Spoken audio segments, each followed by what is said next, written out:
국민의힘 유승민 전 의원이 김기현 당 대표 당선에 대해 윤석열 대통령은 지난 8개월 동안 자유롭고 공정한 경쟁을 말살해 국민의힘을 대통령 1인이 독점하는 윤석열 사당으로 만들었다고 비판했습니다.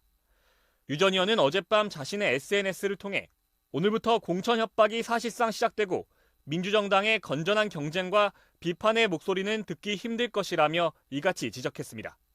그러면서 아무리 당을 지배해도 국민의 마음까지 권력으로 지배할 순 없다며 오늘 이 순간부터 국민의힘이 가장 두려워해야 할 것은 권력의 오만을 용납하지 않는 민심이라고 주장했습니다.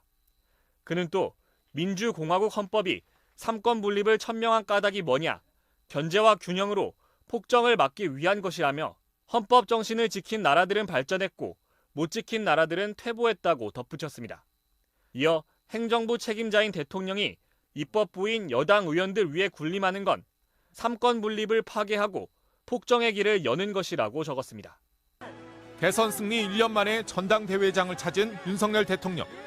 특유의 어퍼컷 세리머니에 이어 축사에선 당원들을 이렇게 독려했습니다. 당의 위기를 정치적 기회로 악용하면 절대 안 됩니다.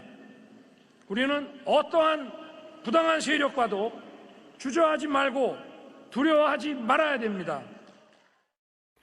친윤계를 중심으로 한 단일 대우로 비윤계 등 당내 도전과 비판을 돌파하겠다는 의지를 보인 겁니다. 김기현 대표를 선택한 당심도 이런 윤 대통령에게 확고한 지지를 보낸 걸로 해석됩니다. 우선 관심은 앞으로 대통령과 당의 관계 설정에 쏠립니다. 김기현 대표는 대통령실과 당이 수평적 협력 관계를 이루겠다고 공약했지만 윤심 일색 지도부에 결국 당은 거수기로 돌아가는 거 아니냐는 우려가 나옵니다. 더 큰 문제는 선명해진 친윤, 비윤 간 갈등입니다. 비윤계 유승민 전 의원이 초반 여론조사에서 선두로 나서자 친윤계는 선거 규칙을 바꿨습니다. 나경원 전 의원이 떠오르자 대통령실은 노골적으로 견제에 주저앉혔습니다. 안철수 후보 역시 국정 운영의 방해꾼이란 대통령실의 공세에 지지율이 무너졌습니다. 선거 막판까지 대통령실 개입이 논란이었습니다.